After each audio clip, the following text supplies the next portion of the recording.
Hello, everyone. Welcome to episode 27 of the Early Parenting Podcast. I'm your host, Jen Butler, and I am super excited to be here today, bringing you probably my favorite interview to date. I think I say this for every interview, but I mean it because this concept of our interview today is something relatively new to me. Now, I got the chance to speak to Alisha Kruger from AliciaRoseKruger.com. Alicia holds space for women to reclaim their radiance through embracing their sacred cycles and embodying their feminine power. Now, to break this down, I had the chance today to talk to Alicia about understanding a woman's menstrual cycle and how the different phases, the different seasons, as Alicia talks about in the interview, impact our ability to show up as a parent. Now, the reason I loved this episode and interview so much was because it was so enlightening for me personally, and it gave me a sense of freedom, a sense of forgiveness for myself, because sometimes I feel like a damn witch as a parent, and I'm sure that we can all relate. And you know what? There is a reason why we fluctuate so much in how we show up as a parent. So without further ado, let's dive into the amazing interview with Alisha Kruger. I hope that you love it as much as I did. Welcome to the Early Parenting Podcast, where we help you navigate the somewhat tricky world of parenthood so you can love the crap out of being a mama. I'm your host, Jen Butler, and I'm an early parenting consultant and a mama of two busy boys. Join me as I explore all things early parenting and deliver them to you in toddler-friendly, bite-sized lessons. Because let's be honest, your toddler is probably smothering Sudocrem on the wall as we speak. I'll be dropping my hottest tips on baby and toddler sleep, feeding, boobs, behavior, and so much more. Are you ready to feel confident in motherhood? Let's dive in.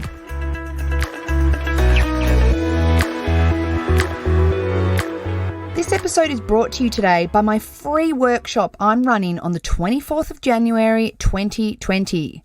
During this workshop, I am diving into my most valuable tips, tricks, and strategies to ensure you have a happy and thriving baby. This workshop is perfect for mamas who are pregnant or have a babe up to the age of 5 months. If you don't want to miss out on some of my hottest tips and most valuable information, then make sure to register for my workshop at www.thehappybabycode.com/workshop-registration or sign up via the banner on my website www.jenniferbutler.com.au. Can't wait to see you at my live workshop. Hello, Alicia. Welcome to the Early Parenting Podcast. I'm very excited to have you on today. Thank you so much for having me. I'm so excited to be here. This has been an interview I've been looking forward to doing for quite some time after I heard you on another podcast interview of one of my favorite podcasts that I listen to, the Emily Osmond Show.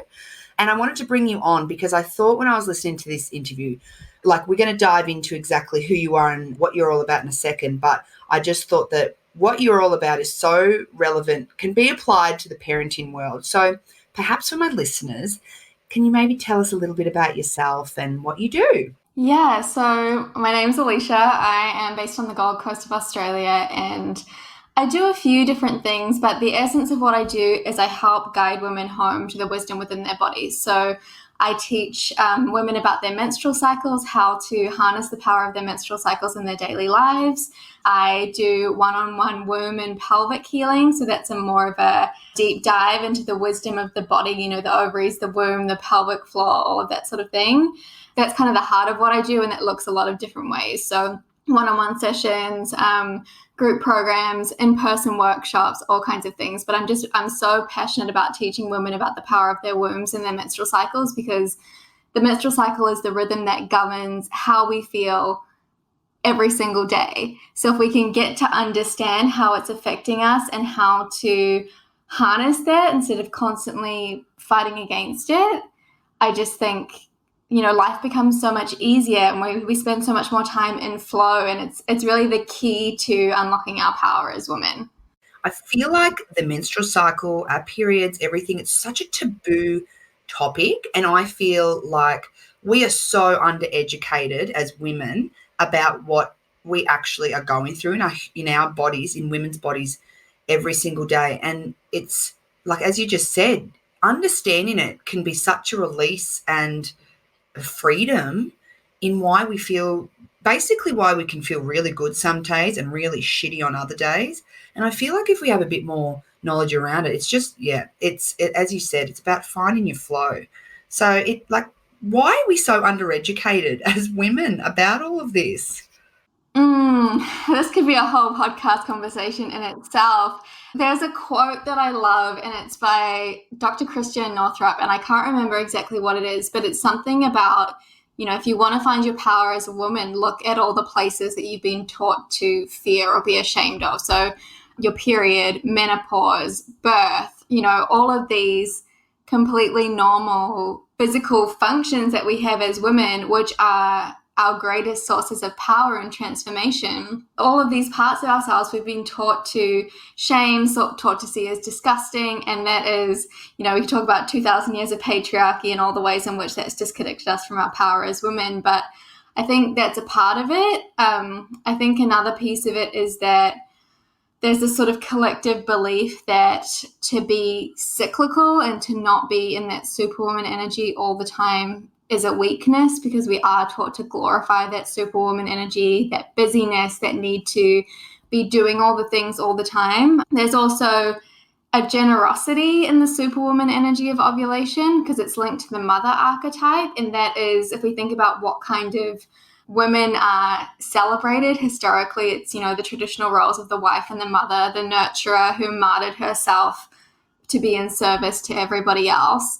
So there's, there are all kind of things woven in there. It's a pretty complex topic, but I think women are starting to reawaken to the idea that to have a cycle is actually a superpower, and that there's a lot of beauty and medicine to be offered to us. And even, one of the things that I love to share is that so many of the premenstrual symptoms that we have been taught are just normal things that we should suffer through aren't actually normal. Like, there's symptoms showing us that something is out of alignment. So cramps, bloating, breast tenderness, crazy mood swings, breakouts, all of those things. Yes, they're common because as women we're experiencing chronic levels of stress, of, having our hormones out of whack. Many of us have been on hormonal contraception for years or even decades, which has had a huge impact on our body. And, even just stress has a huge impact on our cycle. So if you're experiencing any of those symptoms, and that's where that story of, I just have to suffer through my premenstrual phase and my period, if that's where that story comes from, know that it doesn't have to be that way. And I can say that because I've been through all of that, 8 years on the pill, crazy cycles, every symptom under the sun. It was really, really awful. And it basically took over my whole life, to now having a regular cycle where I don't experience any of those symptoms. If I can create that transformation through some lifestyle changes, I think every woman can. So even just knowing that there's another possibility out there or another experience of your cycle that you could be having, that's a story that most of us aren't told. Absolutely. And you know what? I think it might have been the interview that I was listening to you on. I think you must have said something about the difference between men and women, how men are on a 24-hour cycle and women are on average, 28-day-ish, depending on the length of your cycle. Literally the hormonal ride that we are traveling each and every day, depending on where we are in our cycle, is different. And therefore, we are going to feel very differently. And I think so often we are just like, oh, it's just PMT, oh, it's just this. And we've just tolerated it for so long because no one ever told us there was another way of being. And that's why I wanted to get you on, because I was like, well, firstly, there is another way of being. And second of all, understanding where you are in your cycle and how that is going to impact you is going to make a big difference on even just a bit of kindness to yourself. Before we started recording this interview, I was just saying Alicia's going to go through the different seasons, but I was reflecting on my cycle and where I was in the cycle and how it actually just recently very much impacted my parenting. And that's why I thought, through us talking and you educating us about the different parts of the cycle, and then that reflection of being like, wow, this is how I felt when I was in that. Yeah, I think that a lot's to be learned and a little bit of kindness to be brought into yourself as a parent. So I was just reflecting on what you said about the comparison between men having a 24-hour cycle and women having a 28-day cycle. And I just want to touch on that briefly. So we're talking about the hormonal cycle, and this is generally speaking. We're speaking about most men and most women. There are exceptions to this. But, so men experiencing their 24-hour hormonal cycle, that's why you'll notice that most men they really thrive on routine, like getting up at the same time, going to the gym at the same time every day, being quite structured around their food, all of these things, because for example, at 6 a.m. every single day, their hormones are going to be about the same, which means they're going to be primed to do the same tasks at the same time every day. And for us as women, our hormonal cycle is 28 to 30-ish days, maybe a little more, maybe a little less. It's not that one is better than the other. It's just understanding which one you're experiencing so that you can harness that.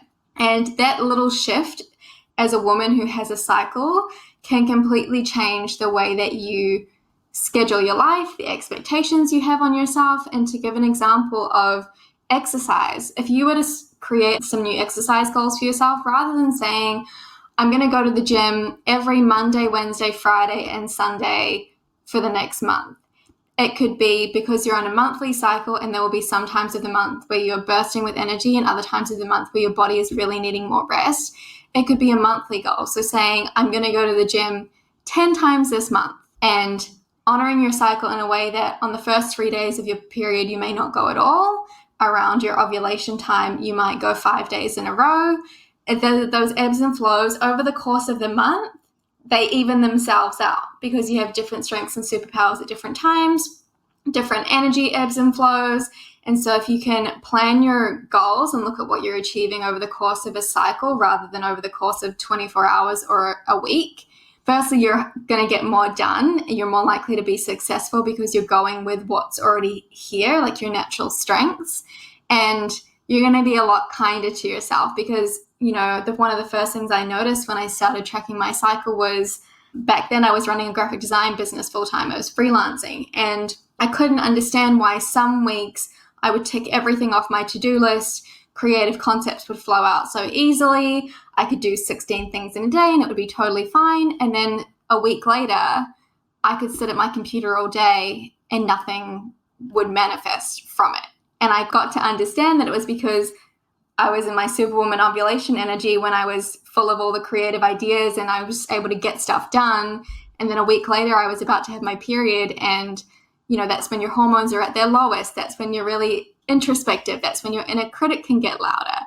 And so I learned to prepare for that and be okay when that happened, knowing that at other times of the month, I was getting a lot of stuff done and that there wasn't anything wrong with me. It's just where I was at in my cycle. And I had different strengths on that day than the ones that I had the week before. So it gives you permission to be more compassionate with yourself when you understand that there's nothing wrong with you. You're not broken. You're just a woman who has a cycle who is essentially a different version of yourself every single day of that cycle.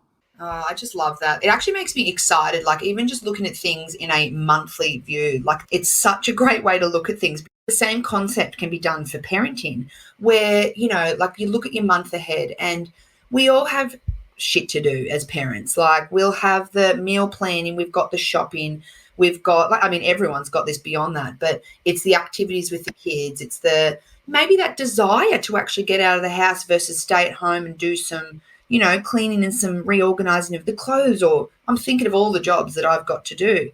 But the same thing can apply, can't it? Like where you go, all right, I can imagine that when I'm ovulating, I'm probably going to feel like going to mum's group and going to have coffee with the friends and take the kids out for a play date to, the trampoline or to the park and do all of the things. Whereas sometimes there's going to be weeks. And if you know your cycle, you can plan for this and going, chances are that I am not going to feel like reorganizing the boys' clothing this week. And I'd prefer, like there's so much relevancy I'm thinking in my head of, you can totally start to use your cycle to nail your life as a mother a bit more, Jennifer.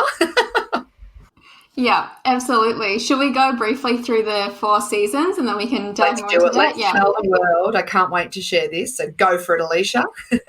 Okay, so if you're listening, you may have heard terms when you're describing the phases of your cycle like ovulation, menstruation, your follicular phase, and those are the terms that are used to describe specific functions that are going on inside your body, and they're completely valid. But when I talk about harnessing your cycle in your life, I speak to the 4 inner seasons. So these seasons are the same as the seasons of the earth: winter, spring, summer, and autumn. The first season is your inner winter, which is when you have your period. So beginning day 1 of your cycle, when you first start to bleed, and lasting for however long your period lasts for, maybe around 4 to 6 days. Could be a little different depending on what's going on for you. This is, if you think about winter is the season for hibernation. It's when we withdraw, we rest, we receive, we replenish. We don't feel like going out and necessarily doing a whole lot. And this is where your energy is going to be at its lowest in the cycle, where you will just want to spend a lot of time by yourself, where you won't want to be out socializing, doing 1,000 things. You just don't have a lot of energy to give during this time, and that's okay. It's a time where you are sort of coming back into yourself and setting some intentions and goals and finding some clarity before you move out into your next cycle. So some of your superpowers during this time are rest, receiving, intuition, clarity, visioning. So it's a great time to take a step back, look at your month ahead and make some plans and go, okay, these are when I'm roughly going to be in the 4 different seasons of my cycle in the upcoming month. This is what I have to do this month. Where can I align and plan to find a little more flow? And, none of us can completely control everything in our lives. It doesn't matter whether you have kids or not. Like, I run 2 businesses. Sometimes things just have to get done at certain times, and that's just the way it goes. But even if you can make like a 1% shift of just changing some little things to create more ease and flow in your life, that's an amazing start. And that's going to completely change the way that you feel and experience your cycle. So yeah, great time for planning and visioning, great time for, I have a friend who homeschools her kids, and on day 1 and 2 of her cycle, she's really open with them, and that's like movie day or creative day where they just go and work on their creative projects, or they all snuggle up on the couch and watch a movie or a documentary. So they know that that's like, cozy, chill hibernation time, and they love that. So that's the time where you ideally, if you can, you want to take advantage of the seasons before that so that you have less to do during this time. So that could mean, making sure your grocery shopping's done, making sure your washing's done, making sure your house is clean, maybe prepping some meals and putting them in the freezer, or ordering a meal delivery. Just anything that you can take off your to-do list, especially for those first 2 to 3 days where your energy will feel quite low, will mean that when there are things that you aren't negotiable, like showing up to work or showing up for your kids, you're not stretching yourself as thin, so things will feel a little bit more easy, and you're going to be able to be more present for the things that you do have to do. The other thing that I want to say about this season and about the cycle in general, because I think this is a really important conversation, and also one that has been very present for me recently. I was just saying to you before the call that I fainted and hit my head a couple of months ago. So I've been recovering from a head injury, which has been completely crazy and unexpected. And I've really had to learn to receive support and ask for help. And, everybody says there's that cliche of it takes a village to raise a child, but we are most of us, so hell-bent on trying to do it all ourselves. And we have these stories like, I don't want to be a burden to anyone else. Everybody else is so busy, they don't have time to help me out. But it comes in swings and roundabouts. So you get to ask for more support during this time. And that could be having a conversation with your partner so that he knows during that time, those first few days of your inner winter, he's the one who cooks dinner. Whatever it is, he's the one who makes sure the laundry's done. Or, if your kids are old enough, maybe like they cook dinner one night, even if it's like toasted sandwiches, whatever it is. When we were young, my mum always used to get us to make our own dinners on Friday nights. And it started off being cheese on toast. And then eventually over time we learned to, So there are little things that you can implement to make it fun and to allow yourself to have a little more space. And I also think a key thing for women is asking for support from one another, because most of us are going through these cycles and these ebbs and flows. And even if it's not the cycle, it's, maybe something's going on for you health-wise, or, you're caring for a sick parent or family member. We all have times when we're just stretched thin, or we don't have the resources and we could use a bit of support. So what goes around comes around. And I know when my friends ask me for help, it always feels like an honor to be trusted with that request for support. So it could be as simple as maybe, you and your friends who have kids around the same age, on day one of your cycle, they pick up the kids after school. So you have an extra hour to do what you need to do. And then when she's on day one of her cycle, you pick up the kids after school. And this is where getting to know your cycle and know where you're going to be is really helpful, because the more that you understand and can predict your cycle, the more that you can do these little things in advance to prepare yourself so that you can have a little more space. So the question I'd invite you to ask yourself is, what would my ideal self-care look like? And then how can I just give myself 1% or 5% of this? Could be one little thing. And maybe it's the washing stays dirty in the laundry hamper for an extra day so that you can take 5 minutes to have a cup of tea. It could be as simple as that. There are always little things that we can do no matter how busy we are or what commitments we have going on in our lives. I agree with that so much. And I think that I talk so much about we need to get out of the stories you were saying, what we're talking to ourselves and telling ourselves about us needing to do it all to prove what? To prove that we're coping, I think, as like coming as a mum. I think you think that you need to show the world that you can do it all, but you don't need to do it all. And especially when, like, you could imagine if you're trying to do it all when what your body is actually saying is rest, recover, just relax, and you're going, screw you, the detriment to your health and actually to your family as well, that's going to be worse off for everyone if you're doing that to yourself. And I love those little tips, like such subtle changes, and they can make such a world of difference. So love that. Yeah, I think so often, and I know I'm definitely guilty of this, there are things that we've decided that we have to do and deadlines that we've created for ourselves because we want to be superwoman and we want to be perfectionists. And sometimes we get to just let things go. And that's a lesson that I have learned a lot the last few months, with things that I've got everything on the go and I can do all the things and keep on top of the housework and all the errands and the 2 businesses and the whatever. And, sometimes we just can't. Sometimes we just need to cut ourselves some slack, and we don't have to do it all by ourselves.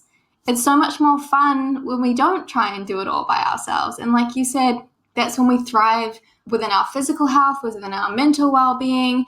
And just to touch briefly on this, but, stress is one of the biggest factors on how you experience your cycle. So if you are constantly stressed, you're more likely to experience delayed ovulation, crazy mood swings, cramps, all of these premenstrual symptoms that we're all trying to avoid. The first place that I would look is, what are your stress levels like? And you'll notice that if you have a particularly stressful month, you probably experience a more painful or challenging cycle. So if you can set yourself up for success all the way back in your inner winter when you're during your period, that's going to affect how you feel for the entire rest of your cycle. You'll have more energy in your inner summer, your ovulation time. Your inner autumn or your premenstrual phase is going to be much easier. So everything connects with everything. It's this constant feedback loop that we can change at any time. And for most women, the hardest part is during the inner winter, where we are craving rest, where we feel like, the world can't possibly turn if we were to take some time for ourselves. So it is challenging to start off with. Just start with 5 or 10 minutes. Can you lie on your bed and do nothing and place your hands over your womb for 5 minutes and just honor the fact that you're bleeding at that time? It could be as simple as starting with that. That's your inner winter in a nutshell. So how much can you let go of? What can you do beforehand so that you have a little more space? And where can you ask for support? And then we move into the inner spring, which is your follicular phase. So that starts the day after your period finishes and takes you up to, if you have a 28-day cycle, that would usually take you up until around day 12 or so, so just before you ovulate. And during this season, you'll find your energy is rising each and every day as you move toward ovulation. The further you get into your cycle, the more energy you'll have. This is a season where you'll naturally feel quite motivated, inspired. It's got quite a playful, light energy, whereas the ovulation time is more focused and you just want to get stuff done and you're super productive and you're superwoman. The inner spring is associated with the maiden archetype, so she's much more playful and dynamic and she wants to try different things. So this is the time where if you're a parent, book in some really playful things with your kids, maybe you go on an adventure or you try something new. It's a great time to step outside your comfort zone and to take risks because your brain forms neuroconnections more easily, and you'll find that your inner critic is quieter during this time than at other times in the cycle. So allow yourself to be playful and dynamic and, mix up your routine and really honor the fact that your energy is rising, but know that this is also a gradual process. So just, say day 5, your period finishes, day 6, you're in your inner spring. That doesn't mean you're immediately going to be bursting with energy. If we think of the moon, which, goes from new to full, it's gradually, each day a little bit more. And it's the same for us. So we want to be mindful here of pacing our energy and not splurging it all in those days right after our period so that we end up burnt out halfway through our cycle. So how can you allow yourself to sort of gradually build? So if the inner winter was your time for visioning and clarity, filling your cup, your inner spring is time for starting to implement some of those things that you planned for in your inner winter. And in terms of work and creative stuff, I always talk about this is a great time to start new projects, but it's also a great time to start new habits because it's got this fresh energy. You're really resilient. When it comes to exercise, your energy is building. When we talk about food and diet, you'll find you have fewer cravings during this time of the cycle. So if you're wanting to implement some changes in the way that you're nourishing your body, that's a great time to start anything like that. Yeah, I love that. And again, if you're starting to take that time to plan in winter, then you really can start setting yourself some tasks to spread over the time. So as you said, it's we can't go crazy and go into burnout mode because you're not there. You're not at your full energy. And at any point, I think we all need to look at things with a little bit of balance. But I love that I think, all right, cool. What fun activities can you take the kids out to do? This is actually a time where you're going to feel like starting to do that. So what a great way to use your cycle to do something that benefits the kids as well. Absolutely. And then, so our next season is our inner summer, and that starts around day 11, 12, it takes you up to around day 20, 21. So this, technically your actual physical ovulation, that phase of your cycle only lasts 1 to 2 days because once the egg is released, it only lasts around 24 hours before it dies if it's not fertilized. But the energy of the season of the inner summer generally lasts about a week. So just before you ovulate and then for about 4 or 5 days afterward. And this is the phase of the cycle where most of us find it quite easy, where we feel most at home, most like ourselves, because this is really the peak of the cycle. Your body is fertile, it wants to make a baby, so you feel magnetic, you feel confident, you feel productive and creative like superwoman. And as I said, it's that mother archetype. So it's where we have a lot of energy, we feel very generous, very naturally optimistic, very resilient. Whereas other times in the cycle, we can be not necessarily as tolerant, we just have a lot of tolerance and patience during this season. So it is the season of the cycle where mothering in the way that we have been taught is, the way that we should show up as mothers is going to be the easiest, where it is easy to be generous and selfless. So take advantage of that and also know that you get to keep a little bit of that energy for yourself as well. I think it's so easy during that season to pour energy out into everything else. And then we can get to the premenstrual phase and almost feel a little bit resentful because we didn't do the things that were really important to us, and that can exacerbate premenstrual emotional turbulence. So just something to keep in mind, don't give all that energy away. It's when we feel like we have the energy to do everything, it can be so easy to just say yes to everything that gets asked of us. And then we kind of slip into that premenstrual phase feeling completely depleted and burnt out. So just get clear on what your priorities are here and what it is that you're wanting to pour your energy into. And if you've done a bit of planning earlier in your cycle, this is a time to circle back in and just check in on that so you can make sure that you're doing the things that actually really matter to you. Yes, I love that about the inner summer, about obviously this is the time that we're going to feel like we can conquer the world. And as you said, you've got more patience, you've got more tolerance. This is actually, as you said, that time where you're like, you actually have that confidence in yourself that you're killing it. And you're doing all the things you want to do as a mum, where the kids are, if they're fighting, you're being the patient mum who's there to resolve all the issues. And it's wonderful to know that this is going to be the peak of when you're able to do that. But then, as we're going to talk more about then the rest of the seasons, and as we've already touched upon in inner winter, that just because you feel like this now doesn't mean you're going to necessarily feel like it in a little while. And just to understand why those changes are happening, that is liberating to me, is going, how can I feel like freaking super mum some days and then feel like I'm just like with my kids, get the hell away from me for a second?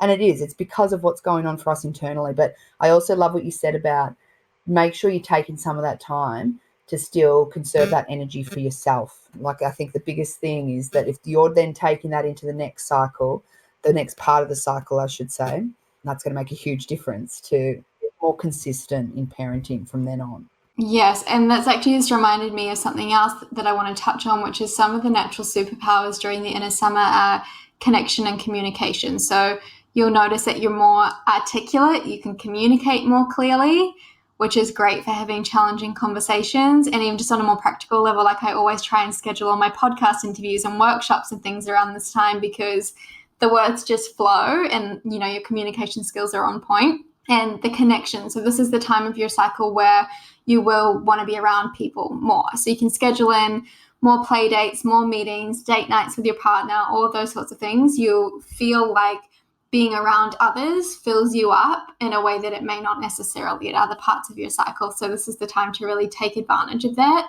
and spend time with the people that you love. Yeah, that's fantastic. And I like how you mentioned lately I've been on this sort of, talking a lot more about nurturing your relationships. So if you are going to try and find some time to have with your partner, perfect time around this, the summer part. Also fantastic for baby making, because this is the time. So if that's on the cards, perfect time. Exactly. And if it's not, then you get to take advantage of the fact that your body wants you to make a baby and your libido is at the highest it's going to be all cycle. And I think this applies not even just, some of my friends have kids, but a lot don't. And a lot of my friends are like running businesses and doing it. Like, we're all so busy. And I feel like physical intimacy can fall to the bottom of the to-do list a lot of the time. And so take advantage of the fact that it's going to be a lot easier. And this is what we mean when we say harness the natural strengths of each phase of the cycle. Communication, socializing, having high libido, these are all natural strengths that you have during your inner summer. So take advantage of those, because at other times in the cycle, it's going to be a little more challenging and you may face a little more resistance. Yeah, I love that. All right, so tell us what autumn looks like, Alicia. So your inner autumn is the last season of your cycle, and this is your premenstrual phase. So this is where, just to briefly kind of touch on this in case you're looking at information about your cycle elsewhere. So as I said, technically ovulation only lasts like 24 to 48 hours. So the fourth phase of your cycle is called the luteal phase, and that's about the last 12 to 14 days of your cycle. But as I said, talking about the inner seasons, slightly different, because the energy of your inner summer will take you up until about day 20, 21. You'll find that the energy of your inner autumn, and these are very much energetic phases. So these days that I'm giving you are just a guideline. The more that you get to know your cycle, the more that you'll feel I'm crossing over into my autumn today. It's a very tangible shift when you're paying attention. The inner autumn is about the last 7-ish days of your cycle. So there's a big hormonal shift that happens during this time where all of our hormones kind of plummet. Like, if you're paying attention, you'll feel the crossover into this season. It's this time where your body really goes, okay, time to slow down now. And you'll feel that really dramatic drop in energy. I think your experience of this transition can be one of two ways. If you've been sort of honoring the seasons of your cycle up until this point and you're paying attention, and it's that gradual sort of rise and fall of energy, the transition into your inner autumn is more subtle, And if you have been sort of ignoring your cycle a little bit and just go, doing all the things, I want to stay in the inner summer superwoman energy. I don't want it to go away. I've still got so much to do. And you haven't started to slow down and honor that ebb and energy that comes after ovulation, this transition can feel very abrupt. It might feel like one day you feel fine and the next day you feel absolutely exhausted and like an emotional mess. So that's just a sign that you get to listen to your body a little more deeply. And this whole practice of paying attention to your cycle, which we call menstrual cycle awareness, is in essence a practice of listening to your body. That's what it is. I'm not teaching you anything about your cycle that's not already happening. And this is why when we have these conversations, so many women are like, oh my gosh, that makes so much sense. Or yes, I'm experiencing that. It's just that we don't necessarily connect the dots because we haven't been taught. And as soon as someone tells us, all the dots connect and everything sort of slots into place. So yeah, the inner autumn doesn't have to be awful. We've been taught so many, misconceptions about the season of the cycle. And I can say this because my inner autumn used to be absolutely awful. I used to dread it. I would feel depressed. I would have these crazy mood swings. I had breakouts. I would have about 10 days of cramps before my period arrived, breast tenderness, all of these things. And now that I've kind of come back into balance where I'm not experiencing those symptoms anymore, now I get to harness what the strengths and superpowers are of this phase. So it's a time for really editing and refining. And what I mean by that is a few different things. So if it's in terms of like creative or work projects, this is where you're going to be really clear on what gets to stay and what gets to go. So you'll be ruthless in kind of refining and finishing things up and tidying up loose ends. This is the season of the cycle where you are going to want to reorganize the kids' clothes or tidy up the pantry or spring clean your house. There are a few different things. So firstly, the ratio of progesterone to estrogen in your body during this time means that your perception basically changes and you can see things that you couldn't see before. I tell the story all the time. There was this like turmeric stain on one of my cushions, and all through my cycle, couldn't have cared less. I was focused on all my creative work and doing all the things. And as soon as I made the shift into the inner autumn, it was like, oh my God, that stain has to come off the cushion right now. Or I'll come downstairs in the morning to make a cup of tea and suddenly I'll be cleaning out my pantry. So it is a time where you'll naturally feel a little more introverted. The closer you get to your period, the more withdrawn and introverted you'll feel. So it's not a time to be scheduling social gatherings every single day of the week because you'll end up canceling. You just won't feel like doing it. And that's okay. It's really a time to tend more to your inner landscape. So making sure you're carving out some pocket of time in the day for yourself during this season, even if it's 5 or 10 minutes, is going to like dramatically increase the way that you feel. And, my biggest tip for this would be, can you take some time in the morning, even if it's 5 minutes, to do something to move your body and kind of shake off any emotional energy, because our emotions live in our body, to set yourself up for the day so that you don't end up feeling like emotionally overwhelmed or, intolerant and projecting your emotions on everyone else later in the day. For me, that looks like dance. So every single morning during my premenstrual phase, even if it's just one song, 2.5 minutes, 3 minutes, everybody can spare that amount of time. Put on your favorite song. Take a minute, place your hands on your body, maybe on your womb, and just ask yourself, what's here for me today? What emotion am I feeling? Maybe it's frustration or anger. Maybe it's happiness. Maybe it's sadness. Maybe it's grief, whatever it is for you. Say it was anger. Okay, how does anger want to move? How can I express this out of my body? It doesn't matter how the dance looks. Put on your favorite song and then dance with the intention of moving that anger energy out of your body, because your emotions are energy in motion. And if we're doing a clearing process at the start of every day, the way that you experience your premenstrual phase will be completely different. And I have clients who have young kids, like toddlers. They invite their kids into this practice with them. They explain, we're going to express our emotions through dance. And, I hear the cutest stories about what her kids are, upset about, like the way the dog looked at them, or like just funny. Like I think like what this particular client, her kids are really young, like I think 4 and 2 maybe. But they get into it. Kids do this naturally. They feel an emotion, they express it out, and then 5 seconds later, they're fine again. And that's what as adults we're not doing. And this is why during the premenstrual phase, we're having such a challenging time, because it's this time of editing and refining, anything that we haven't been facing off with during the cycle up until this point is going to bubble up to the surface. This is the season of the wild woman. So she's fierce and it just doesn't have those rose-tinted glasses on like we do in the other season. She sees it as it is. She tells the truth, sometimes in a way that can be quite abrasive, and she's not going to tone down her expression for anyone else. And this is the archetype of the feminine that we are not celebrated for. And so we see it as wrong. But if we can integrate these little practices in and just allow ourselves to feel how we're feeling, and if you have kids, invite your kids in. Some days they might not want to do it. Some days they might. But I've found from just the stories from my clients, most kids will, because they don't have that same self-consciousness around expressing their emotions that adults do. And I think they can actually teach us a lot around how we could be expressing. So yeah, that one simple practice, dance, one song in the morning, move out whatever emotions there. It sounds really simple, but I promise you it will completely change your experience of this phase, because yes, there are physical factors that come into play when it comes to our premenstrual symptoms, like, hormonal imbalances, stress, diet, sleep, things like this.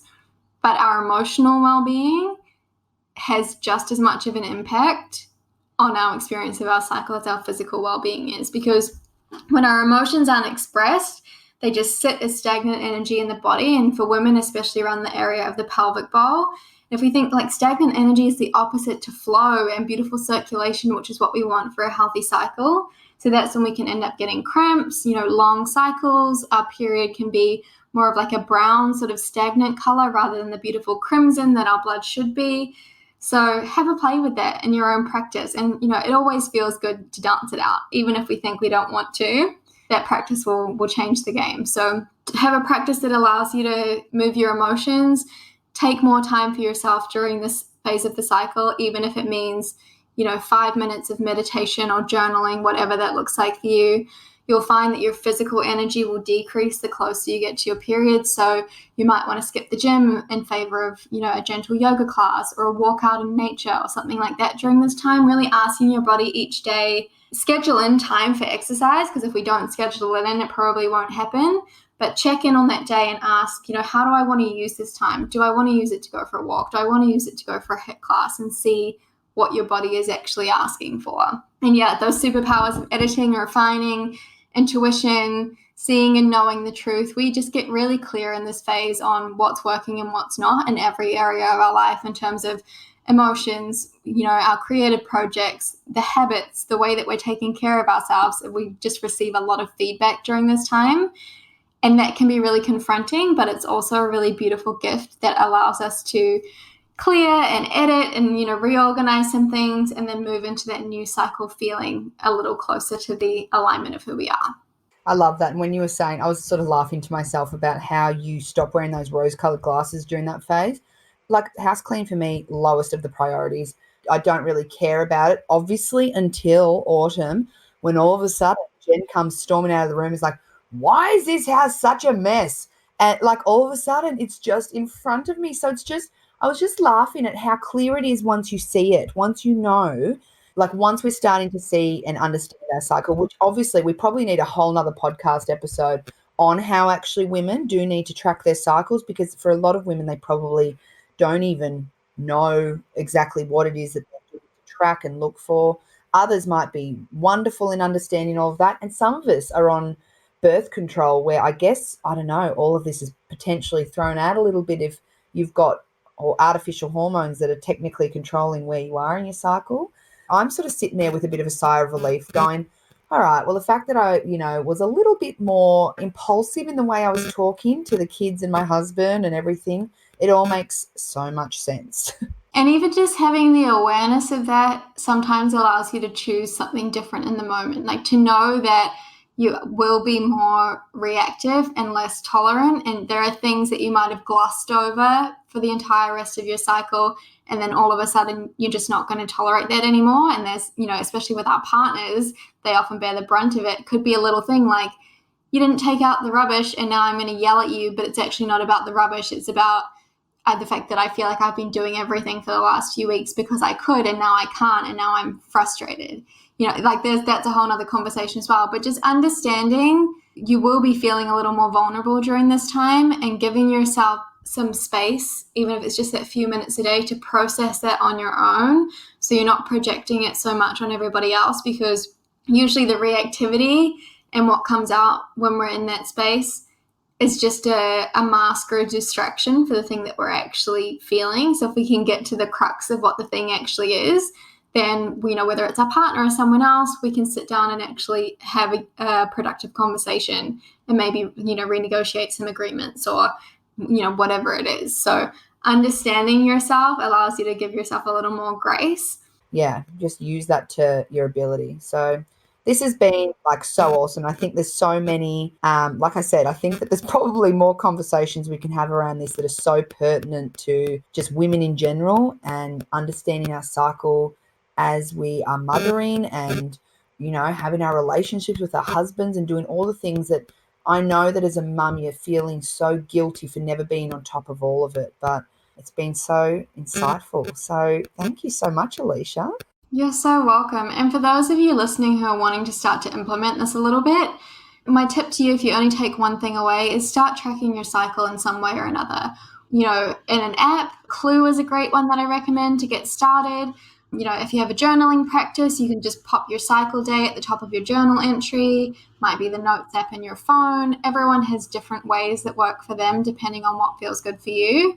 I will say that journaling or writing something beyond just kind of selecting your symptoms in an app is going to give you a bit more insight, but start with whatever feels easy for you. If you're, just going to enter your physical symptoms, but you'll do it consistently every single day, that's a great place to start, and you'll start to notice the patterns and be able to implement some, that 1% shift that we were talking about. I also have a free Embrace Your Cycle. It's a little mini ebook that goes into the 4 inner seasons just briefly. It's kind of a summary of everything that we've talked about today. So, if you're listening and you're like, that's a lot, and it all sounded good, but it is a lot to integrate in one go. So you can head to my website and download that Embrace Your Cycle ebook, and that'll, have all that information at hand. And it's also got some journaling prompts to help you start tracking your cycle as well. Where can we find you, Alicia? I'm all over everything. I probably spend the most time on Instagram, so I'm just Alisha Rose Kruger on Instagram. I've got in my highlights on my Instagram 30 days of cycle diaries that I did. I've actually done 2 or 3 rounds of that now. So there's a gold mine of information of how I use this practice in my own life. So yeah, really present on Instagram. And then, as I said, the free ebook's a great place to start, and you'll also get my newsletters, which I send out every couple of weeks with blog posts and things like that in. So yeah, that would be the place to start. Perfect. And I'll link to your website, and I'll put your Instagram handle in the show notes and all of that, so everyone can jump on my website to get all of that information. I think that this has been such a great chat. I'm sure that there's going to be a lot of mums listening who are like, what the heck? I never have heard any of this. And I think when I first heard it, well, for me personally, I just love this sort of stuff. And I was like, oh my God, I need to know more. Knowledge is power. And once you know, and once you can see things and connect those dots, life becomes a little bit easier. It just starts to take the pressure off. So I just loved today. So thank you so much for coming on. And we might just have to have you on again sometime, Alicia. My pleasure. You can have me back anytime. These conversations are so much fun for me. I know, they really are, aren't they? I could talk and talk. But for everyone else's ears, I'll just stop now.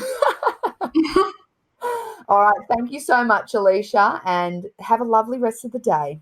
You too. Thanks for listening to the episode, Mama. I hope you enjoyed it. If you did, make sure to share the episode with a friend, with your mother's group, or tag me at Jen Butler Early Parenting on Instagram. The more that know about this podcast, the more people I can help. If you're looking for support that is personalised for your babe and tailored to your family's needs, then make sure to head on over to my website, www.jenniferbutler.com.au, and check out how we can work together so you can move through motherhood with confidence. Catch you in the next episode, Mama.